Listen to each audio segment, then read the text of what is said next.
Today's session is part of the 2023 HFTP Leadership Excellence Series. A leader's ability to build high-performance teams is well known and expected, but more needs to be done to help leaders extend their influence upward and horizontally across an organization. Research shows that not only business impact, but also career success to those leaders who can increase their span of leadership, influence upward and across functions. HFTP Leadership Excellence Series participants were asked to answer the question, what is managing upwards? And why managing upwards is an important leadership trait. Selections from the written submissions will be presented for group comments and discussions today. The HFTP Leadership Excellence Series experience encourages participation through active speaking opportunities and presenting ideas to the full group. Scott and Jim have selected several participants to join in today's conversation. Hearing and learning from each other is a main component of the idea exchange online session. But also, if you are not chosen and you would like to share your answer, we would be more than happy for you to raise your hand or unmute yourself during the conversation today. But at this time, I'm going to pass over the mic to our co-chairs, Scott and Jim. And I think, Jim, you're going to kick it off for us today. Thank you, Brittany. And thanks again for everybody for joining in and for your responses. We want this to be a very interactive session. So let's just talk a little bit about managing upwards. This term has been battered around probably for the last decade. And my response is that basically managing upwards can be both positive and have negative connotations. I think everyone at every level or someone has someone or a group of someone that they have to report to. For your own mental sanity and to avoid as much as possible those last minute fire drills and requests from your superiors, it's really important to provide leadership with boundaries of what you can and what you can't accomplish given specific time parameters. Guiding your boss or mentor to stay within those boundaries will help keep you both, as well as your staff, more efficient and allow you to spend less time with your hair on fire. This really requires some personal involvement as well as just the standard business interactions to make this collaboration beneficial to both parties. The inability to maintain and foster great relations with whom you directly report to can prove to be career limiting in some cases and super stressful unless you accept the responsibility yourself to find the mutual agreements about how you and your bosses interact. I've heard collaboration, I've heard managing upwards. I bet there's other terms out there. And specifically, let's hear from some of our group members. One of the ones that I'd like to hear from that I related to their response was Fernando Sarmiento. Fernando, are you online? Yes, sir. Here I am. Thank you. Excellent. So what do you want me to say specifically? I heard your intro, but do you want me to say what I said during the conversations, or just... You can do that, or ad-lib, or just tell us a little bit about your thoughts and what you've come to understand. Okay. Well, this is important to my answer. I am not from the United States. I actually come from Latin America, where I've come to discover work culture is very different. Over there, they still use the chopping block for chopping heads for lots of reasons. So when I've come here to the United States, it has been an experience working here with different bosses in the hospitality industry. People are very kind, very patient, but also very driven, focused and goal-driven. More so than back in Latin America, which I like. So in a way, me managing upwards back home was always being wherever I needed to be, regardless of whether I was notified about it. So it was always like a rat race. Managing upwards back in Latin America in the hospitality industry felt like a perpetual rat race, and you always had to be protecting yourself from bosses, their expectations, and their lack of communication. Here, the situation is much better for me. My leadership the people above me, they have clear expectations, they have training procedures, they have standards, which I really, really like. So what I've had to really focus is on interpersonal relations. So now I'm getting to my answer. The thing that has helped me the most connect at work with my bosses and with my other peers, my colleagues who are under our bosses in a sense, is watching how they communicate with each other. What is their leadership style? Are they friendly? Are they perhaps distant? Do they communicate their expectations and needs via emails or face-to-face through briefings? So, and why is this important for my managing upwards? I don't seek to control my bosses. I feel like the boss and employee relationships here are different. In some ways, I prefer them than in Latin America. So I don't need to manage my boss. What I need to manage is their ability to trust me, their ability to feel comfortable around me and giving me tasks. So that's why I do a lot of observing, not only the way they speak, but the way they communicate, the way that they give tasks to myself and other people. I'm a supervisor, so there's other people below me. And I've noticed that if I behave within reason in the same way that they do, they don't feel like they have to police me so much. They feel like I actually, relate their message in the same manner that they would. And so far, this is working for me. I think that's enough for now. Well, excellent. Thank you so much. Appreciate it. My old friend, Brett Connor.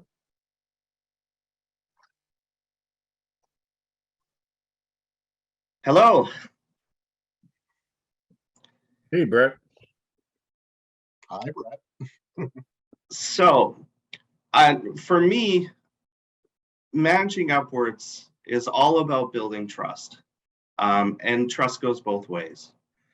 I've worked in 6 different hotels, 2 different brands, and had, I don't know how many, 7 or 8 different GMs, not to mention regional directors of finance and other people that I've reported to.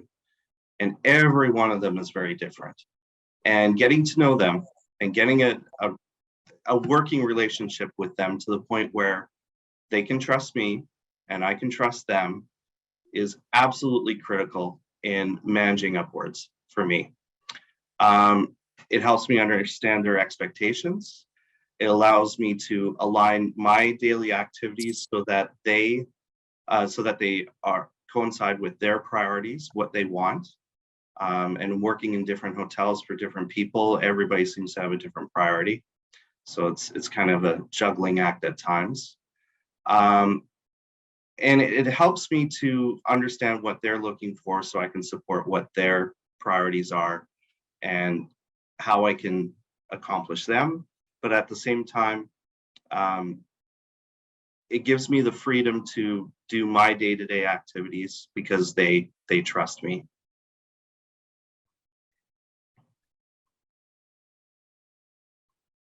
Okay, excellent.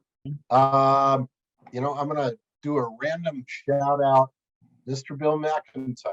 I see you're online.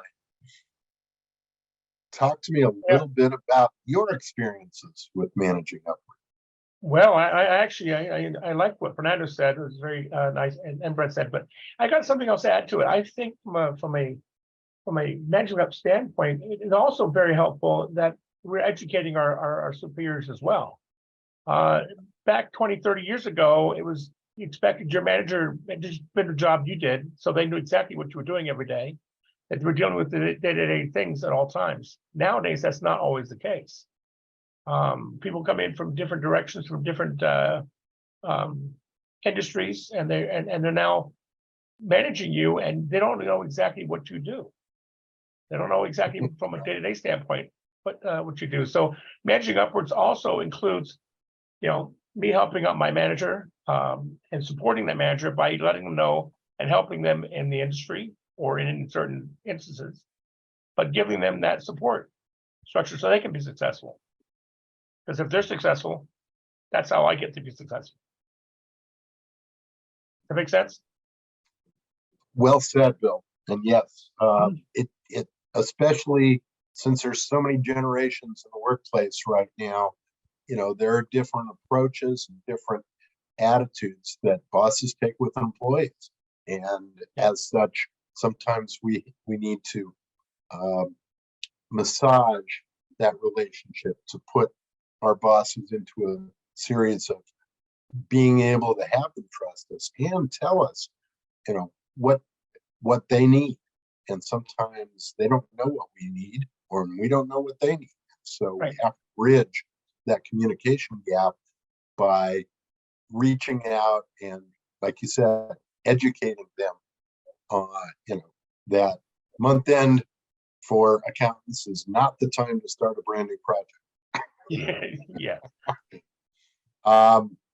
Okay, I'm going to call on one more. Fitzroy, I see that you're online, and I haven't talked to you in a long time, my friend. How are you? Hi, James. Good afternoon, everybody. Sorry, yeah, it's nice and bright here in Jamaica. It's good to be on the call from Jamaica. I haven't seen quite a lot of while you're so right about that, but it has been, with the restart of tourism in the Caribbean in a big way. It has been really, really good. So we have a lot of pent up demand, and it's showing now on the numbers. We're extremely busy, but the topic is really, really very interesting because one of the things that we believe in really is that if you can manage your bosses, then definitely you'll be able to do an excellent job. And let's start on the premise of you're trying your best to understand what your bosses need. I mean, in my operating culture, really, one of the things I like is that there is really no barriers. I mean, we don't have a lot of doors. So once you have your access to your management team, and you can actually walk into somebody's office and rather than pick up the phone and sending emails, it does help a whole lot, and it's flattened the curve a whole lot more, and people can communicate a whole lot better. So it's really, it really comes down to just ensuring that the communication lines are there, and that you really have free and easy access to your managers and to your bosses. And once you can break down those barriers, you really don't have those divisions. It makes life so much easier and make us so much easier to work with each other. And I mean, we have a culture that really actually works exactly like that. They tend to say in the Caribbean we're a bit laid back and relaxed, but we actually see that, especially we relate with our managers and with our bosses. That's Thank great. Yeah. Don't worry, be happy. Absolutely works. It. For sure. Okay, I'm going to take one more, then I'm going to pass it off to my co-chair, Carol, Lynn. Haven't seen you in a year or so, my dear. Yeah. Okay. Hi. Yeah, no, I think that what everybody else has said, I'm just kind of on board with that. Just the different ages that we're working with and respecting all the other, I don't know, I'm terrible at this talking. Sorry. No. No, I just agree with what everybody else says. Sorry, that's all I got. Okay. I didn't mean to surprise you like that, but It's okay. good to see you online. Good seeing you. Happy to have you coordinating with us. So with that, we'll leave plenty of time for those who want to speak. But Scott, you've got a couple of folks that you selected that hit home Yes, with you. Why don't we Yes. hear your response to managing? Yeah. Since now you're a big boss. How many, I'm sure everybody here has heard the metaphor that trying to manage your boss is like herding cats. I mean, you can't get them all to go in one direction. But for me, managing upwards is, like everybody has been alluding to, is completely managing expectations. And it's knowing when in a situation to say, I can't do that. Or I have this priority and that priority. You say they're both, we need them both. You got to pick one because they can't coexist. One's not dependent on another. And having that open communication and the ability to talk to your direct supervisor or even their direct supervisor or boss or the CEO or what have you, and communicate that, there are such things that are, mutually exclusive. So, you got to tell me what you think your priority is. I much the same way that, Fernando was talking about when I came into this business, it was always downward management. Orders came down and they were in those little brown envelopes and they were called memos. And, you unwrapped them once a week and, after you got done with all that, you can get back to what you were really supposed to be doing. Now with the amount of instant communication we have, just looking at this screen, you have a better interaction, a larger amount of interaction, but it's a matter of being able to actually communicate and identify what your priorities are at any given time. Like Jim said, don't ask an accountant on day 2 of close to start a major project. They're gonna look at you and go, what? But also understanding that I like to stay involved in the properties that I'm with because I need to remember where I came from. We got an awful lot of people that have moved out of that. And so I will never ask them something that I wouldn't have been able to produce myself during that time period. And I have to funnel that up. But I'm going to call on a couple of people here because I liked some of their comments up on the board. One is Felicia Schroeder.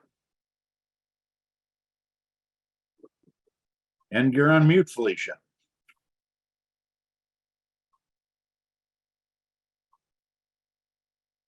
How's that better? There Hello, you go. everyone. Thank you. Already I've been hearing kind of a pattern, on a very basic level, managing up really does refer to managing your manager, but taking it a step deeper.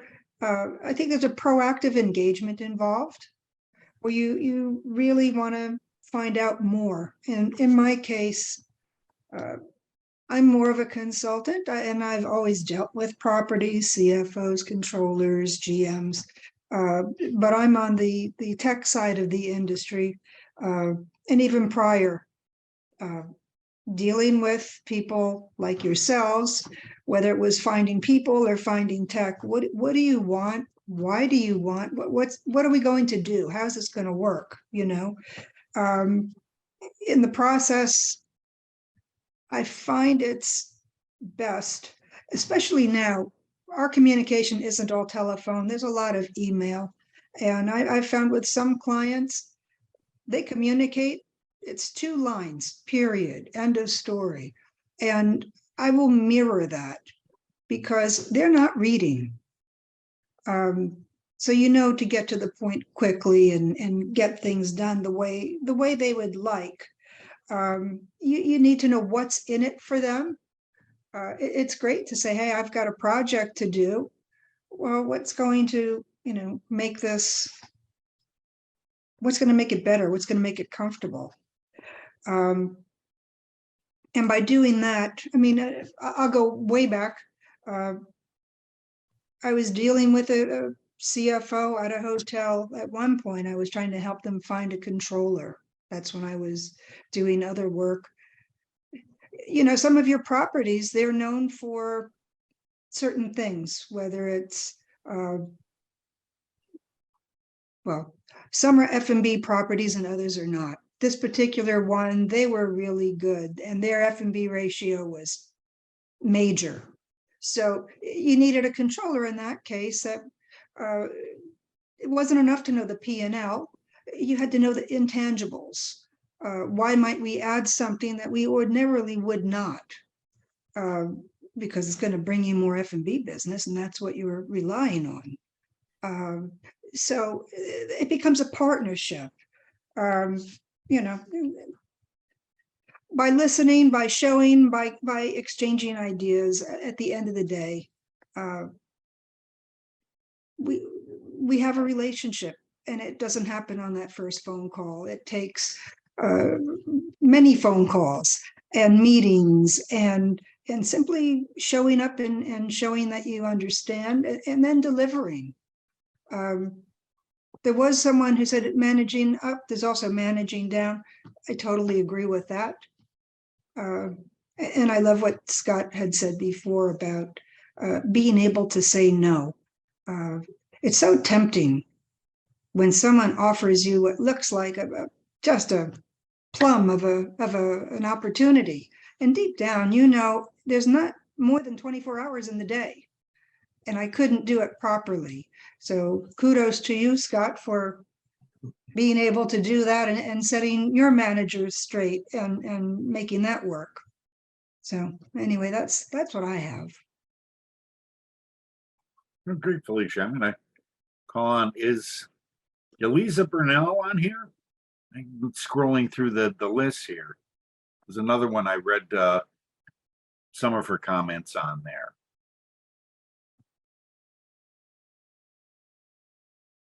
If not, Mark Murphy, we would love to hear from you.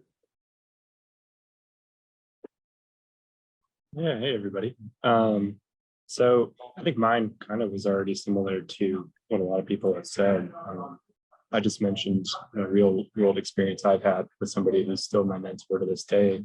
And we met probably weekly to go over what I was focused on, what she was focused on, and then kind of the third part of that is what she wanted me to be focused on.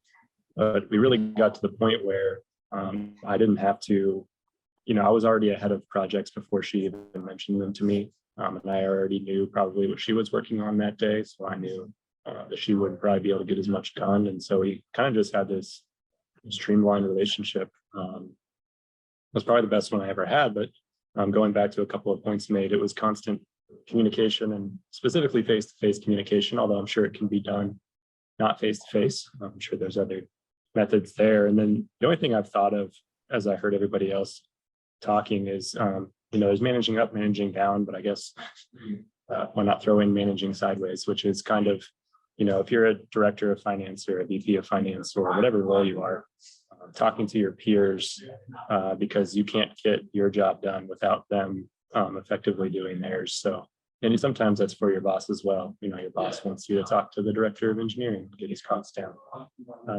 things of that nature. But I've found in my hotels that I've worked in that inevitably people say they've never been so comfortable talking to the finance leader. I don't know if that's an old-fashioned way it's now changing, but it's because I took that effort to start the conversation and hear them out so that I could be more effective in my job for both my boss and my people reporting to me. So I think building all those relationships is critical, but certainly the relationship up and down, as everybody's already mentioned, are critical to success for everyone. Great, thank you, Mark. I see my dear friend Art Berger out there. Art, would you care to give us your views on it?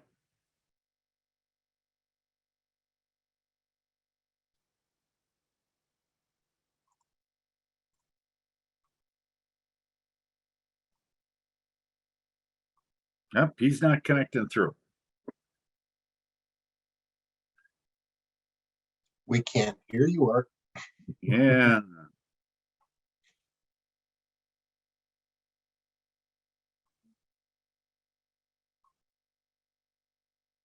Okay, Art, I think we'll All try right. to back We'll to. try. We'll get Yeah. back down. Scott, what about Pascal? I bet Pascal could give us some Yep. of the Canadian. That would be great. Well, that's kind of putting me on the spot here without any heads up. We do that all the time. Well, my comment was actually very short in the discussion board, and I can relate to what James was saying at the beginning, where there's a positive and a negative connotation to managing up. And on the positive, I do have a great relationship with my leader, and we have built this place where even when there is unrealistic expectation coming to her for me, she knows when I give the date back to go with it. And that means that she can actually see everything a day prior to that. Like we're at the place now where if they want something tomorrow, we'll say it's going to be, let's say 3 days. Potentially day 2, she will have the information, we'll be able to go through it, and then we'll be ready to send it on day 3. Like, so we've built that place where she's fully aware of what I can do, how quickly I can do it, and build that little bit of a buffer for us to be comfortable. So, but we've built that over years of working together and communicating very clearly on everything and anything. On the more, on the less positive side, I think I'll go with that. Managing up sometimes can put buffers between people, but not the right kind, where what you are made aware as a leader is not necessarily the full story of what is happening. And that's where managing up in my world has a very negative connotation to, where you wake up one day and you discover that you've been managed, and it is not a good, it's not a good thing, because now there are things that have been happening that you were not made aware of. So, and that really was my comment on the page, is like, when I see managing up, I do understand that we're looking managing upwards, the communication, this, all of this. To me, the first reaction was, oh, what are we going to be talking about? Because my brain went directly to that dark place where you realize one day that you've been managed, and not in a positive way, if that makes sense. Absolutely. It's like I see all the ads doing that. Yeah. But it's you know, and we're all going on the positive, and I appreciate that, because it's definitely a good thing. But then when I don't know, I said, I'm sorry, I can't do this. I'm not I'm looking at the comment as they are coming through. But oh, and Art can't talk, he's on the road right now.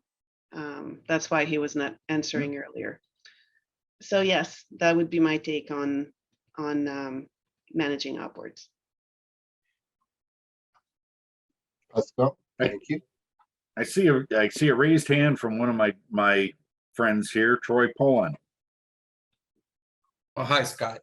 I just wanted to add in, I think part of managing upwards too is knowing, and you've kind of alluded to it, several people are, but knowing your own limitations, knowing what you can produce, and knowing what they expect. And it's kind of like Scotty and Captain Kirk. Scotty would say, oh, it's not going to be fixed for X time. And Captain Kirk was go, oh, I need it in an hour, and he'd get it done. So it's part of managing upwards is knowing what your limitations are. And, you know, translating that into how you can get the job done if the job's got to be done. So I'm just going to keep it short. Great. Good comment. Let's see. Let's see.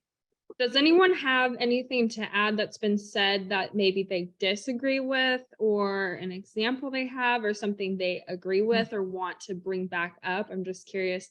I know Jason's on the call and it's like, what, 2 a.m. there or whatever time. Do you have anything to say in the middle of the night about managing? 3:30. It's 3:30 in the 3:30 morning. a.m. Okay, even he's about to go get his workout in probably, so. No, the only thing that I'll add, right, and I think this is relevant anywhere. Like, I'm in Hong Kong, for those of you who don't know, is that, I mean, most of my life I have been the boss, but when situations where I have a boss, and even in dealing with my employees, is the importance of emotional labor, right? We always use emotional labor in terms of how we deal with our customers, right? And what's in front of us, right? In terms of representing our brand or our company.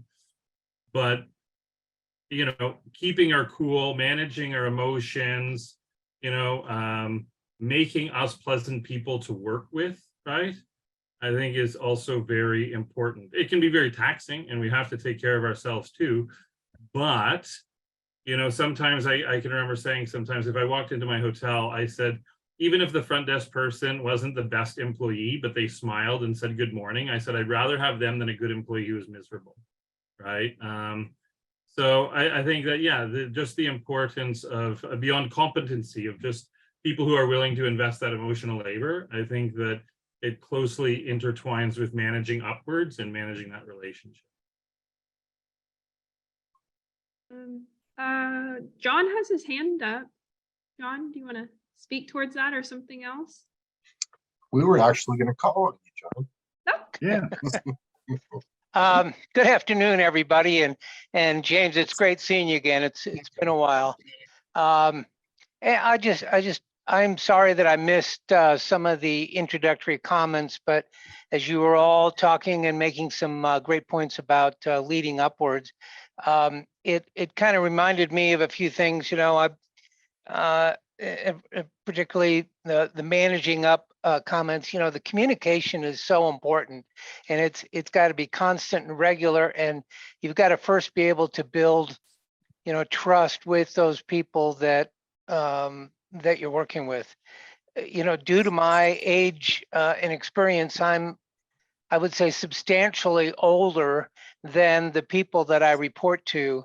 And so what I worked on initially when I came to work here at the city almost 5 years ago is building their trust and working with them. And what I found is taking on more of a consultative role, telling stories from my experience of, well, we could do that, and I understand where you're coming from, but here's something that happened to me in the past that is related to what you're asking us to do, and maybe and then I give them a few options.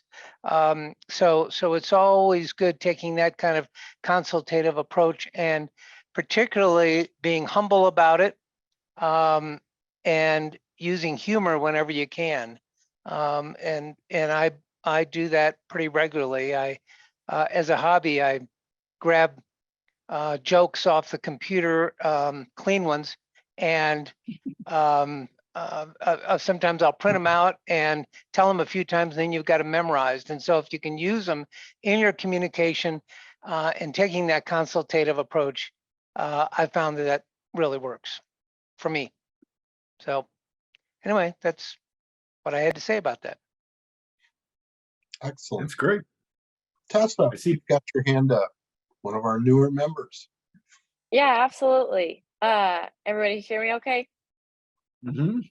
Okay, so my experience with managing upward, I think, is about balance. Balance is, I don't think, anything we've touched on yet. It's knowing when you can manage upward and also when you need to be managed.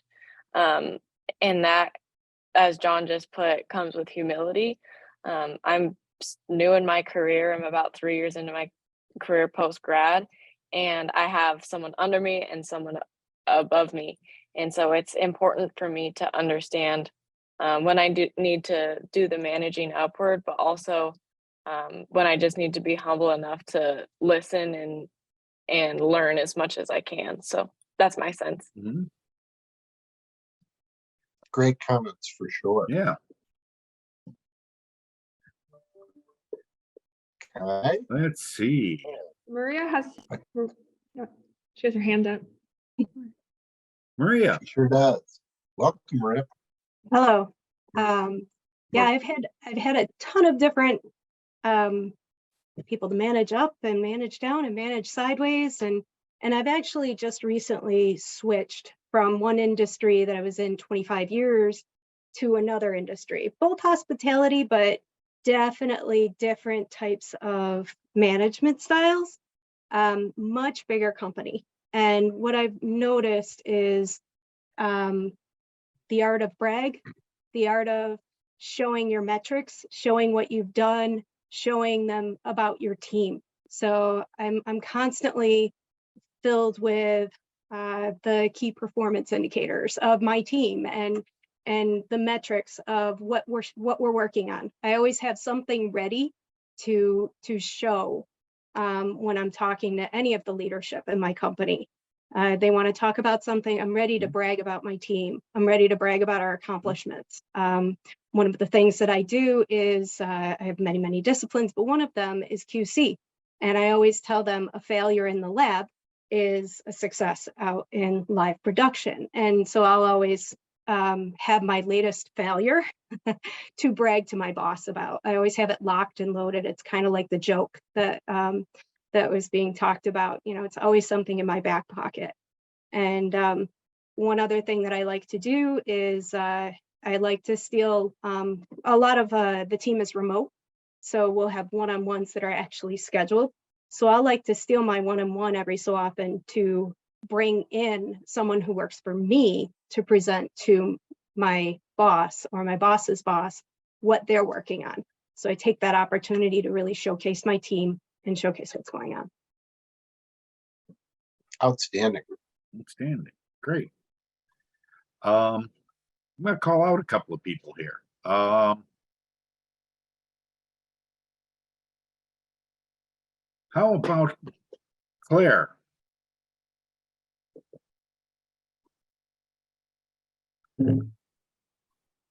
Claire, are you there? Claire works with me. Well, this could be dangerous. I'm gonna say you put me on the Yes. spot. Oh, that's the comfort that I have.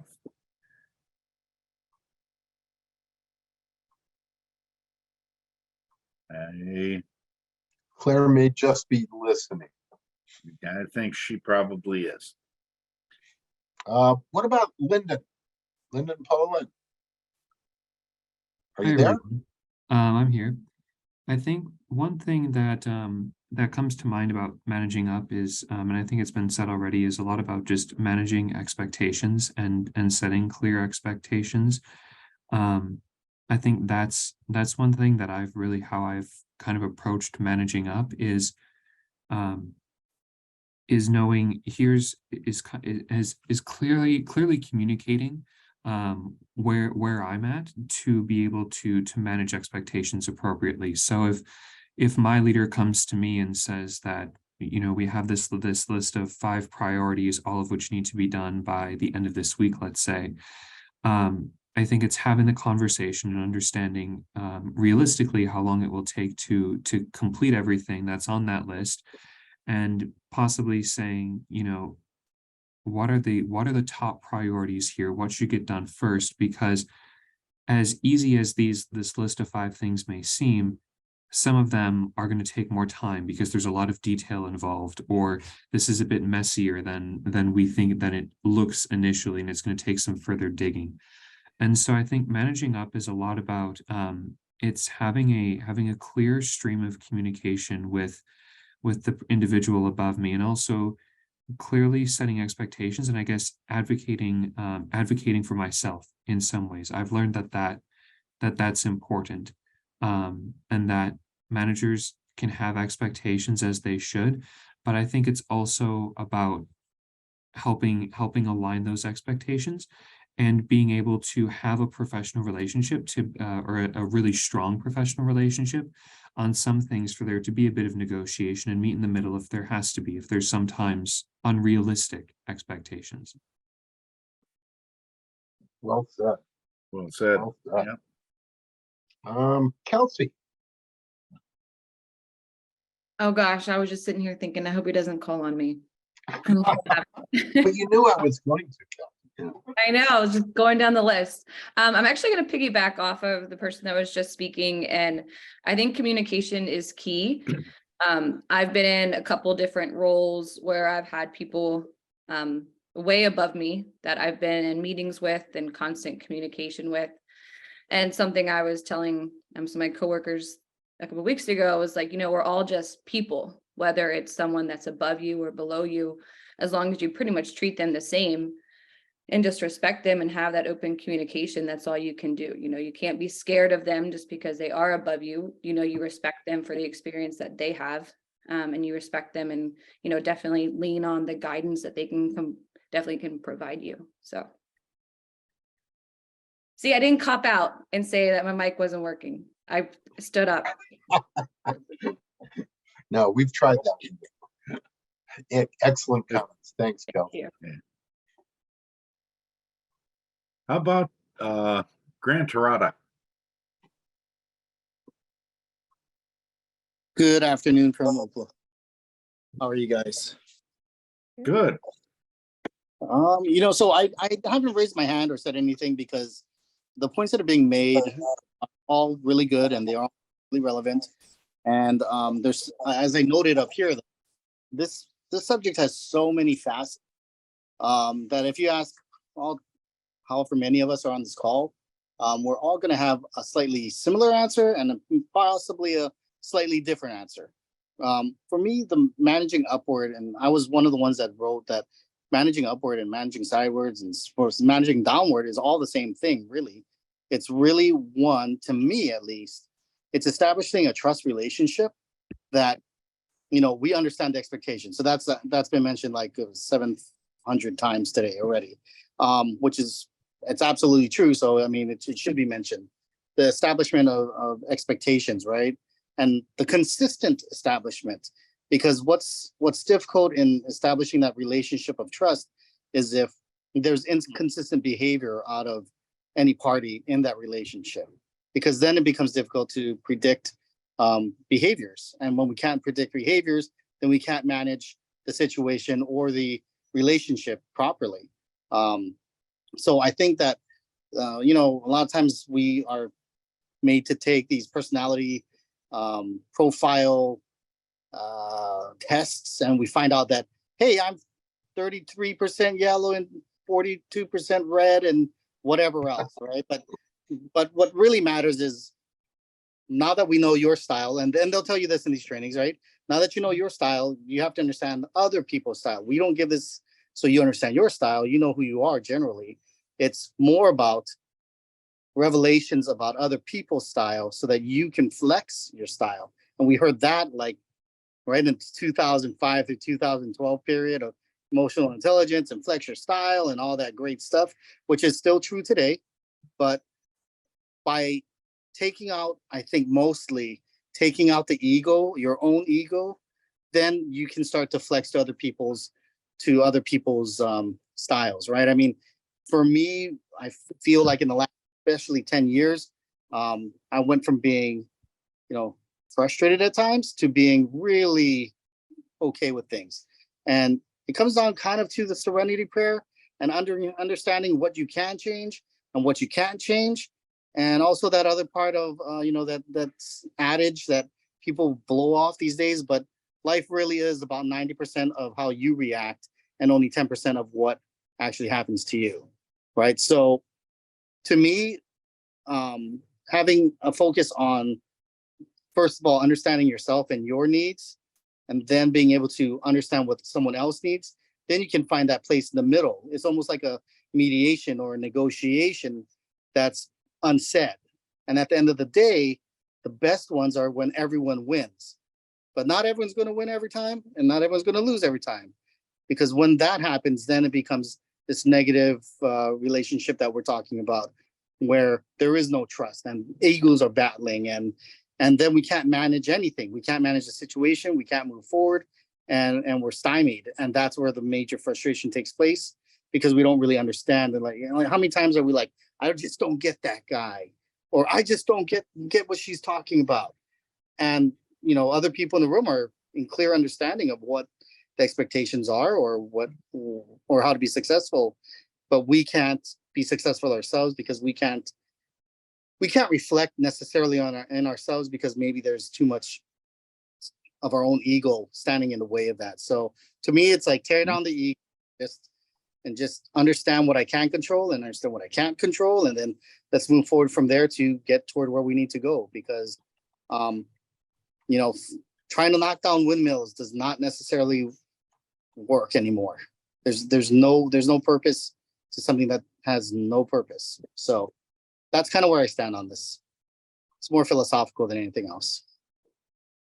Yeah, Grant, that's a great point, is that, you know, is understanding that, you know, the I over E, you know, your intellect over your emotions, and being able to manage that in a situation, and quite honestly, in an industry that is populated with a lot of egos. Yep, agreed. Yeah. A room full of type A personalities. It happens for sure. Exactly. Okay. Heather Boykin, I see you out there.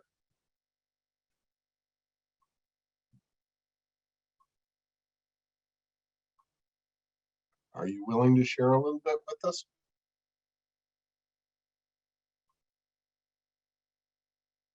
No, perhaps stepped away. Yeah. Okay. Kathy Jennings. Hi, I'm actually here. I just have to take off my camera thing. Hang on 1 second. Oh, maybe I'm going to leave it on because I think that might be a pain. Sorry about that. Hi. Yeah, so I feel like I've been managing Upward before it was cool. Just in general, I came from professional sports before I entered the club world, and with a lot of owners, you don't get always a boss. You get someone. In one of the cases I had where, sorry, let me fix my camera, where daddy bought the team for her.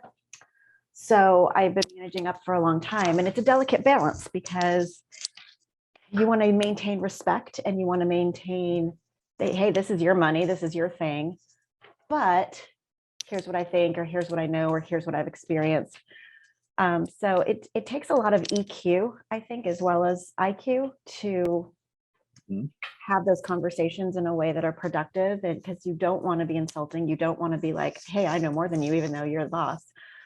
So it's a delicate balance that I think is very individualized. I don't think there's a right or wrong. It really depends on the person.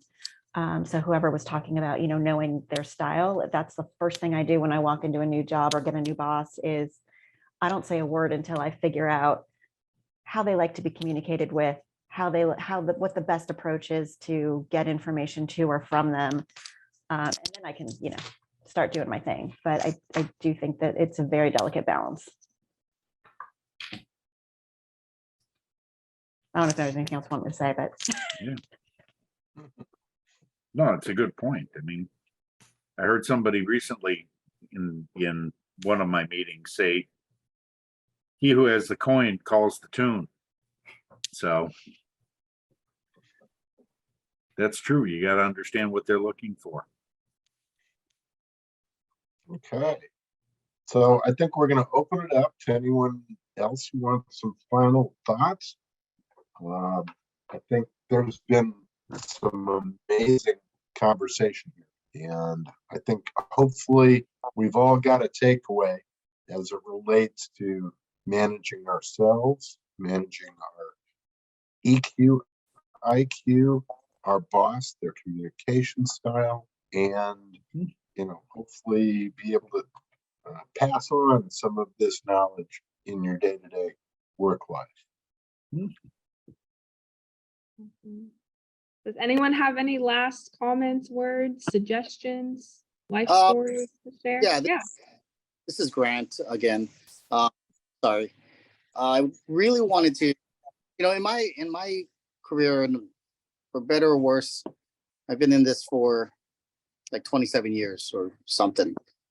Long, almost too long, maybe. I don't know. Love what I do, so it doesn't feel that long. But end of the day, I for those times that managing up is viewed as negative, I usually find that there's a lack of trust, right? You get that manipulation, that feeling of manipulation. That's a clear idea of trust. There's a lack of trust now that I feel, right? I've been up many times, and I kind of like it because what it really shows me is that that person knows who I am, knows what my hot points are, and knows how to get what I need done because they know at the end of the day, and it's the same thing that I've always espoused to them is that, there's no winner when it's a zero-sum game. In our industry, everyone has to win. Like when you're with a guest, if I won and the guest lost, I didn't win, I lost. And if my manager loses because I won, I didn't win, I lost. So if I want to win at this game of this career, my job is to get the best information to them, be as influential as I can be, present as well as I can to them, and honestly to make them look good, right? I mean, my job, I've told this to many people, my job is to make my boss look good, and all he wants me to do is do a good job for him or her, right? Both, of course. And at the end of the day, if I can't get past myself or get over the equation of who won and who lost, and realize that everyone has to win at the end of the day, then ultimately the organization, which is who I'm supposed to be here for, my boss and myself will all end up losing. And we're in a customer oriented position, whether we're in finance or whether we're in something else. Ultimately, we're in a hospitality business, and like they say, or they used to say, at least in Hilton, be hospitable, right? We're talking about human relationships. So if we can't even understand the wisdom and the how to win in this game, then we will always run into this managing up negativity instead of this team oriented, we work together, we win together mentality, which I think we want to all work toward and need to work toward to truly see the benefits of what we can do both as hospitality professionals and people in our own specific industries, whether it be the IT, the finance, or the front-facing hospitality, or the corporate level. I mean, we have to work toward the same goals, but you can't do that if you can't understand and relate with people. And I think that's the bottom line, honestly, for me at least. Jason, you got your hand up? Yeah, one more comment. I'll just say, again, one of the things we talk about with customer service and delivering high degree of customer service is anticipating guest needs or customers' needs. And I think that the same thing is, looking at success in a professional environment. There's been studies on it in looking at sport teams, for example, right? The most successful sport teams is when the team members can anticipate each other's moves, right? Because they've worked together enough. Being able to have your boss anticipate what you're going to do, but also being able to anticipate what they're expecting of you keeps you both one step ahead of the game, right? So being able to build that trusting relationship to strive towards an anticipatory, synergy can really make things swing. And if you don't think you can get there because your boss is not that, I heard somebody saying, maybe it can be difficult. Maybe they're not the best place for you too, right? So you've got to evaluate that as well, right? Is it a good fit? Can you get to that point where you're a strong enough team that you're anticipating what needs to be done and what you can do? Complete.